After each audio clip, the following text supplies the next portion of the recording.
ஹே everyone, அஸ்ஸலாமு அலைக்கும். இன்றைக்கி நம்ம சேனலில் ஸ்வீட் கோகனட் தோசை தான் செய்ய போகிறோம். இது வந்து 10னா கூட நீங்கள் ஒரே ஆளாக உட்காந்து சாப்பிட்றலாம். அவ்வளோ டேஸ்டியாக இருக்கும். பேசிக் இன்க்ரீடியன்ட்ஸ் வச்சு செஞ்சிடலாம் வாங்க. 5 மினிட்ஸில் 1 கப் மைதா, அதில் சால்ட், தண்ணி போட்டுட்டு நல்லா தோசை பேட்டர் மாதிரி அதை பண்ணிவிடுங்க. அதுக்கப்புறமா கோகனட் துருவி வச்சுட்டு அதில் சுகர் ஆட் பண்ணி ஒரு பூர்ண மாதிரி வச்சுருங்க. தோசை தவா ஹீட் பண்ணிவிட்டு இந்த பேட்டரை ஊற்றிட்டு கலர் சேஞ்ச் ஆனதுக்கப்புறமா குக் ஆகிடுச்சின்னு நீங்கள் பார்த்துக்கலாம். அது பார்த்தாலே தெரிஞ்சிடும். அதில் ஃபில் பண்ணிவிடுங்க. கோகனட் ஃபில்லிங்கை க்ளோஸ் பண்ணிவிட்டு நல்லா நீங்கள் சைட்ஸை டைட்டாக ப்ரெஸ் பண்ணிவிடுங்க. அது நல்லா பேக் ஆகிடும். லைட்டாக ஆயில் ஊற்றிட்டு நல்லா திருப்பி போட்டு நல்லா இதை குக் பண்ணிவிட்டு லாஸ்ட்டில் கீ ஆட் பண்ணிவிட்டு இதை சர்வ் பண்ணுங்கள். அவ்வளோ டேஸ்டியாக இருக்கும். கண்டிப்பாக செஞ்சு பாருங்கள்.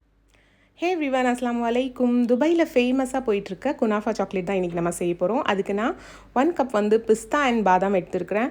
அதில் room temperature white chocolate add பண்ணி கொஞ்சம் மில்க் ஆட் பண்ணிவிட்டு அதை பிளெண்ட் பண்ணி வச்சுக்கோங்க. அதுக்கப்புறமா இந்த மாதிரி சாக்லேட் மோல்டு இல்லைனா இந்த மாதிரி பாக்ஸ் எடுத்துக்கோங்க. ஒயிட் சாக்லேட் லைட்டாக மேலே போட்டுட்டு அதுக்கு மேலே நீங்கள் சாக்லேட்டை மெல்ட் பண்ணி அதில் போட்டுருங்க. டபுள் பாய்லர் இல்லைனா நீங்கள் அவனில் மெல்ட் பண்ணி சாக்லேட்டை அதில் ஆட் பண்ணிக்கலாம். ஃப்ரீசரில் வச்சுருங்க செட் ஆகிறதுக்கு.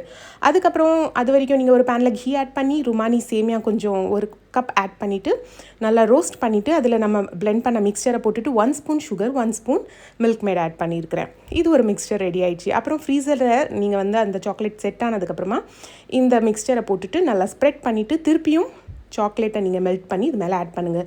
நான் நார்மல் டைரி மில்க் சாக்லேட் தான் எடுத்துருக்கிறேன். நீங்கள் என்ன சாக்லேட் வேணாலும் எடுத்துக்கலாம். இதை ஃப்ரீசரில் வச்சு செட் ஆன உடனே இது சாப்பிட்டு பாருங்கள். ரொம்ப சூப்பராக இருக்கும்.